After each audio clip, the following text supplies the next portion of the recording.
Hoy os traigo un vídeo de últimas lecturas que ya hacía mucho, demasiado que no hacía uno. Pues eso, vamos a comentar las lecturas porque son mogollón, son un montón, que hace más de mes y medio que no os cuento qué he estado leyendo, yo creo. Así que, pues a ello. La primera que os quiero comentar es La ridícula idea de no volver a verte, de Rosa Montero. Es la única que no tengo aquí porque la escuché en audiolibro.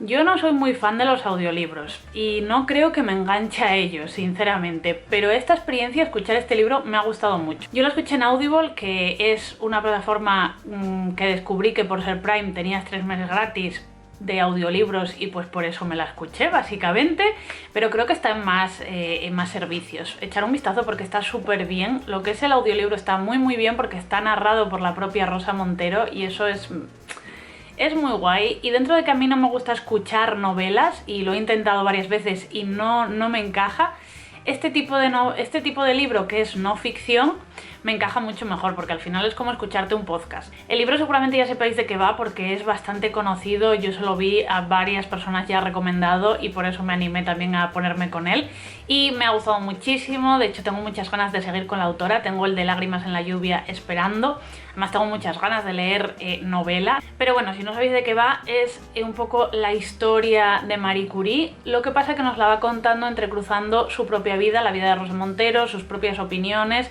Y para mí es un libro que habla principalmente del duelo, de la pérdida y de cómo sobreponerse a esta situación. Me ha gustado mucho por una parte descubrir más cosillas de Marie Curie, que es una figura que por mucho que te suene y conozcas cosas, pues nunca había profundizado en ella, y la verdad que me ha encantado ir descubriendo pues los detalles de su vida, todo lo que se tuvo que enfrentar, todo el tema de la radiactividad, cómo tuvo esa fase de negación, cómo afectó a esa sociedad y a esa época, todos esos descubrimientos, la muerte de su marido, la relación con su familia. Está muy bien porque además está contado de una manera que te lo crees. O sea, te crees a esos personajes, a esas personas las ves. No es como leer una biografía que dices, me va soltando los datos y ya está, sino que está en cierta manera novelizado, bueno, no novelizado, pero contado de una manera muy agradable que te metes mucho en la vida de esas personas. Y luego por otro lado ir metiéndote partes de la propia vida de Rosa Montero, de su experiencia con el fallecimiento de su marido, de su infancia. No sé, la verdad que es un libro que he disfrutado muchísimo, que me ha hecho reflexionar un montón y que os lo recomiendo un montonazo, vamos. O sea, si no lo habéis leído, animaros, y de hecho si podéis escucharlo, os lo recomiendo muchísimo. Y pasando de una gran lectura a otra increíble, os va a sorprender esto si no me seguís por redes, porque por ahí sí que lo he puesto, pero en serio. El amor en los tiempos del cólera, de García Márquez. Todas las personas que siempre me estáis poniendo, no lees literatura latinoamericana, ¿por qué no lees literatura latinoamericana? ¿Por qué? Que es como una presión constante en mi cabeza. Ya no podéis decirlo, ¿vale? Aquí me tenéis, aquí me tenéis. Y además tengo que deciros que no la lea ahora no quiere decir que no la haya leído antes, porque yo cuando tenía 20 años me leí un montón de libros de García Márquez, de Isabel Allende, pues sí, o sea, cayeron varios.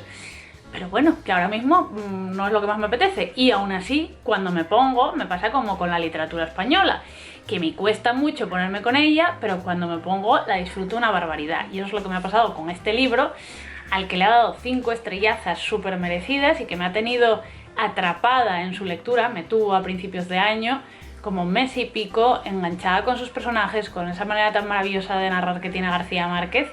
Y hay que darle las gracias también el radioteatro que hicieron en la cadena SER sobre esta novela, que lo hacen todos los años por la época de Navidad. Siempre sacan uno, hicieron uno de Dickens, otro de Mujercitas, y este año era con esta novela. Y escuché partes y me enganchó, me atrapó. Y eso hizo que me pasara la novela que tenía la pobre abandonada en casa, además en esta preciosa edición ilustrada por Luisa Rivera, que además es la misma edición que sacaron para 100 años de soledad, que también tengo. Y es una edición preciosa, preciosa, súper cuidada. Bueno, merece la pena leerla en esta edición, os lo aseguro. Es una belleza de edición y se disfruta el triple. La historia nos lleva al Caribe a finales del siglo XIX y nos habla de dos personajes destinados a encontrarse y a quererse y a vivir un poco ese desamor constante, de esos amores contrariados. A ver, este libro es una pasada. Es que está escrito de una manera que de verdad que consigue meterte, hacerte disfrutar Es un compendio, si os gustan los libros de personajes, es el libro perfecto porque te va desglosando todo ese mundo de personajes, de nuestros protagonistas, secundarios, terciarios, gente con la que se encuentran, y te metes de pronto en sus vidas y te va escribiendo personajes tan variados, tan distintos, con vidas tan extrañas, complicadas, diferentes. Y luego una cosa que me encanta del libro es todo lo que trabaja la ambientación de ese Caribe del siglo XIX, ese momento en el que el cólera pues campa a sus anchas, y he aprendido un montón con este libro. También es un libro a veces un poco difícil, no me parece denso para nada, o sea, sí que para mí es un libro para leer pausadamente, y de hecho lo leí, pues eso, mes y pico estuve leyéndolo, me tomé mi tiempo, pero es un poquito difícil por algunas cosas que pasan, que hay que tener en cuenta que eso está ambientado finales del 19. Y el personaje de Ariza es que yo lo odié desde el principio. La gente que dice que esta es la gran historia de amor, no, yo no coincido. O sea, es una historia de obsesión. Obsesión total que luego, vale, se transforma en amor, pero es súper obsesivo y a mí me daba miedo desde el principio. Pero bueno, de todas maneras, es un libro que ya os digo que he disfrutado completamente de sus personajes, especialmente de Fermina Daza, que para mí es uno de los mejores personajes ever. O sea, me encantó, es un personajazo, la amé desde el principio hasta el final.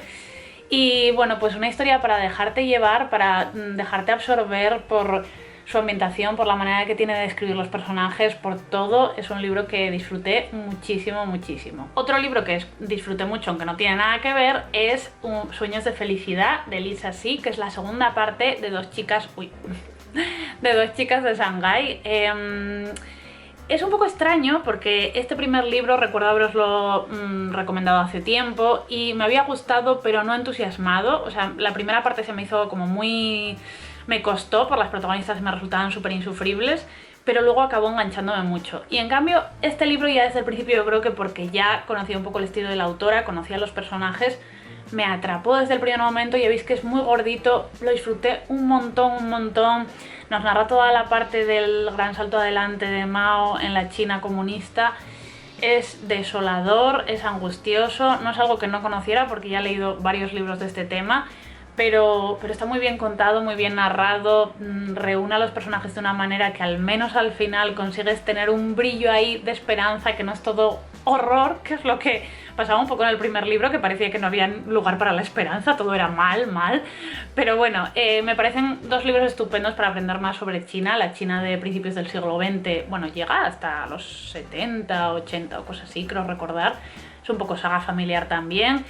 Son dos libros que me regaló Marie de la biblioteca de Lisbeth, que de verdad, mil gracias porque me animó a ponerme con ellos. He tardado un poco, la verdad es que me los regaló hace como un par de años, pero bueno, cuando por fin me puse, me han encantado los dos, los he disfrutado mucho, y si queréis saber más sobre China y sobre esa época, os lo recomiendo mucho porque además para mí la parte histórica es lo mejor del libro. O sea, está lleno, plagado de todo tipo de detalles, de costumbres históricos, está muy bien trabajada la parte histórica.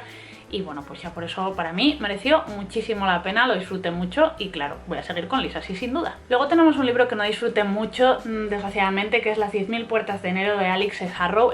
Este es un libro que solicité a Roca Editorial, muchas gracias por el envío, la verdad que siento que no me haya gustado mucho. Un libro además que leí junto a Mikey y nos pasó un poquito lo mismo.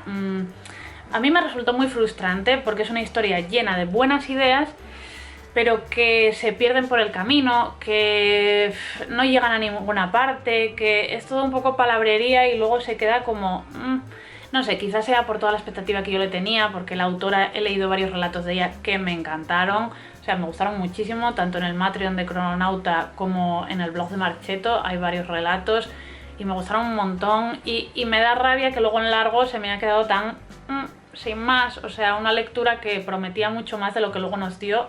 Nuestra protagonista es una niña joven, adolescente, que descubre que tiene la habilidad para abrir puertas a otros mundos y va a ir descubriendo a lo largo de la trama un poco su propia identidad y por qué tiene ella ese poder y bueno, en fin.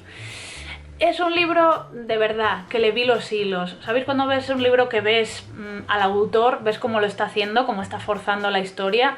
Me pasó un poco eso con este libro y me da mucha pena. Aún así voy a seguir leyendo, creo que el siguiente que sale es de brujas, o sea que lo voy a leer porque es que me da rabia porque me encantaron los relatos. Entonces bueno, este libro no es que estuviera mal, es solo que me esperaba mucho más de él y me resultó un poco insulso. Y ahora toca recomendaros sin ninguna duda La guardia de Nikos Kavadias. Es el primer libro que publicó Trotalibros, nuestro amigo Jan. Y el día mismo que salió yo me fui corriendo a la librería para pillármelo. Tenía muchísimas ganas de hacerme con él, más que nada porque es que es Jan y todos lo queremos y lo amamos y hemos visto su proyecto editorial crecer. Por otro lado, pues con él he hablado muchísimas veces, hemos hablado porque tenemos muchas cosas en común y hemos pasado por muchas cosas parecidas en este tramo. Y pues me hacía mucha ilusión comprármelo y tenerlo en casa. De hecho ya tengo el segundo también, el del Palacio de Hielo, que espero leer después del Marzo Asiático. Y bueno, sobre La guardia, es un libro complejo, es un libro que a mí me ha gustado mucho, que me ha dejado pensando bastante. Es un libro fácil de recomendar, yo os recomiendo muchísimo que os paséis por su canal a ver la reseña que él hizo. Pero a mí me pareció tan distinto, tan original en muchas cosas. Es un libro muy poético que habla de esos marineros que están desarraigados un poco de la vida, que su único contacto con las personas fuera de sus compañeros son las prostitutas. Es un libro difícil, seco, árido a veces, grotesco en otras ocasiones, que está plagado de anécdotas que van contándose unos a otros en esas guardias en las que están juntos. Y a mí me gustó mucho porque te enseña un mundo que yo por lo menos desconocía por completo. Y también esa manera en la que está narrado me atrapó, me gustó mucho ver, ya sabéis que me gusta mucho el rollo costumbrista, y ver a esos hombres como sus conversaciones simplemente, bueno, pues eso, me gustó, aunque hubo momentos en los que, pues eso, cuenta cosas duras y desagradables. Puede resultar un poco incómodo a veces porque los personajes son muy misóginos y eso puede resultar desagradable, chocante. Pero a mí me da más lugar a la reflexión que otra cosa. Ver a estos hombres cómo juzgaban y cómo trataban a las mujeres creo que representa muy bien las cosas como eran y cómo siguen siendo en muchos sitios. No creo que sea algo que haya que ocultar, simplemente sacarlo a la luz me parece interesante, ver cómo eran las cosas también para las mujeres. Al final yo empatizaba mucho más con las prostitutas que con los marineros, la verdad. Creo que fuera el objetivo del autor, pero no importa, o sea, cada uno tiene que hacer un poco su reflexión y tiene que hacer su análisis como lector. Y bueno, pues eso, que me ha resultado una lectura interesante, que me ha dado para reflexionar y que además me encanta la edición, me parece preciosa. Y además, Jan, tengo que decírtelo si estás viendo esto, que lo tengo junto a los libros de García Márquez, que sé que te haría ilusión. Y ya van quedando menos. Por una parte tenemos Ahora solo queda la ciudad, de Cristian Romero. Esto es un libro que me mandó la editorial La Máquina de Hacer Pin, que le doy las gracias infinitas, que siempre me manda muchos libritos interesantes. Es un librito muy corto que se compone de 8 relatos. Son relatos de terror. Es cierto que tienen puntos fantasiosos, pero son más de terror, puro terror. Me ha resultado un poco sin más, tampoco me ha entusiasmado, porque de todos los relatos solo ha habido un par que me gustarán de verdad, que son el de Ahora solo queda la ciudad y el otro me gustó muchísimo, que se llama Más allá de las ruinas. ¿Por qué me gustaron tanto estos relatos? Pues porque tenían más fantasía. Tenían un worldbuilding que sin verse dejaba destellos ahí para que tú te imaginaras más cosas. Y los otros relatos estaban muy apegados a lo cotidiano, me recordaron un poco a Mariana Enríquez en ese rollo de que mezcla muy bien, pues eso, el toque fantástico, sobrenatural, con lo más cotidiano, el día a día de las personas, sus preocupaciones mundanas. Pero creo que le falta la crítica que tiene Mariana Enríquez y creo que él hace sus relatos pues muy interesantes.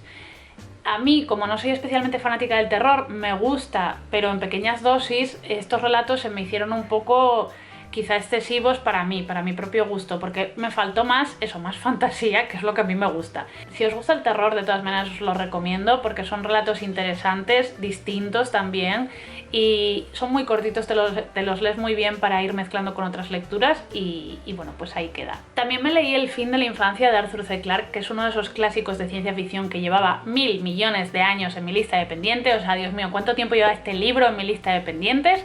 Y es un clásico que tenía tan hypeado, porque realmente es una novela súper mega mítica y yo no había leído nada de este autor ni nada, que quizá por eso me decepcionó un poquito. Me gusta, o sea, el libro me gustó, no voy a decir que no me haya gustado, pero tenía expectativas tan altas que fue como, pues vale, era esto, vale. O sea, sí que es cierto que me gustan las cosas que da para la reflexión, porque nos habla de un mundo que es forzadamente utópico, porque llegan unos aliens, unos extraterrestres a la Tierra, que son los super señores, y lo que hacen es establecer una especie de gobierno sobre la Tierra en el que consiguen acabar pues con las guerras, el hambre, consiguen, yo que sé, seguridad social para todo el mundo, vamos, hacen el mundo ideal, lo que lleva a los humanos a, que es creo una de las cosas más interesantes que me parece que plantea el libro, a que sean una especie de momias, la verdad, que no sean capaces de crear nada artístico, ni crear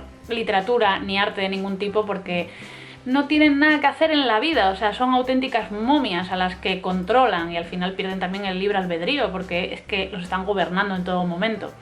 Bueno, es interesante todas las reflexiones que te da, pero como libro, como novela, no lo disfruté mucho por cómo estaba escrito, se me hizo un poco árido a veces y eso que es muy corto. Pues me leí, como ya lo sabéis, Jane Eyre, que tengo un super blog en el canal que si no lo habéis visto pues os lo dejan ahí, y terminé por fin El sabor de las penas de Jude Morgan, que es un libro que también me ha gustado mucho, aunque me ha tenido sumida en las penas reales.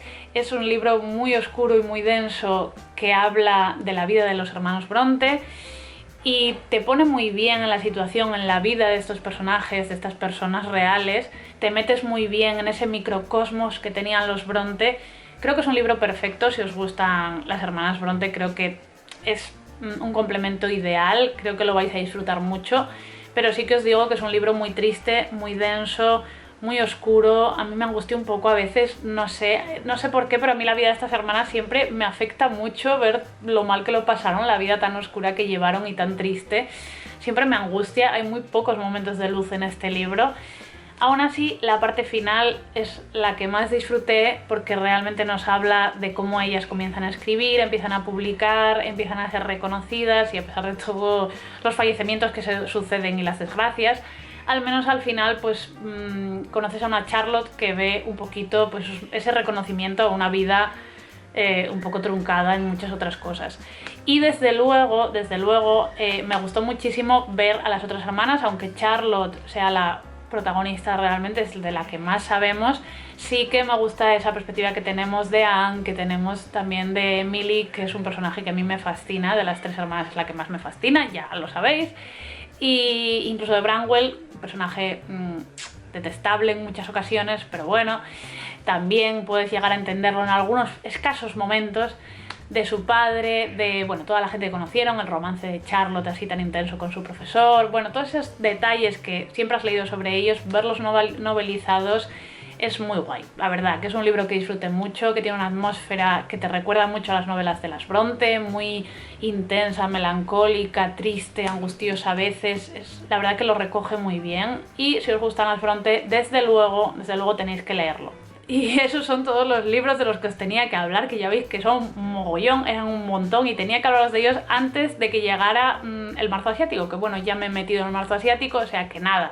Pero para que el próximo vídeo de lecturas, que será a finales de este mes o a principios del que viene, ya os hable de todo lo que he estado leyendo para el marzo asiático. Y pues nada más, contadme vosotros cuál ha sido vuestra mejor lectura de los últimos meses, cuál decís, ¡buah! Esta es la lectura que me ha marcado últimamente, que deberías leer si no lo has leído, que yo me lo apunto. Muchísimas gracias por todos vuestros comentarios, todos vuestros ánimos, todo lo que habéis compartido ahora con el tema de la editorial. De verdad, muchísimas gracias. Siento no tener más tiempo para dedicarme a responder comentarios y eso, a ver si logra aparecer ese tiempo en algún momento. Y ya lo sabéis, si queréis más contenido extra y apoyarme a mí y a nuestra editorial, podéis haceros de nuestro Patreon, nuestro Aquelarre, donde tenéis blogs semanales y todo tipo de cositas extra que voy subiendo por allí. Muchísimas gracias, nos vemos muy pronto y adiós.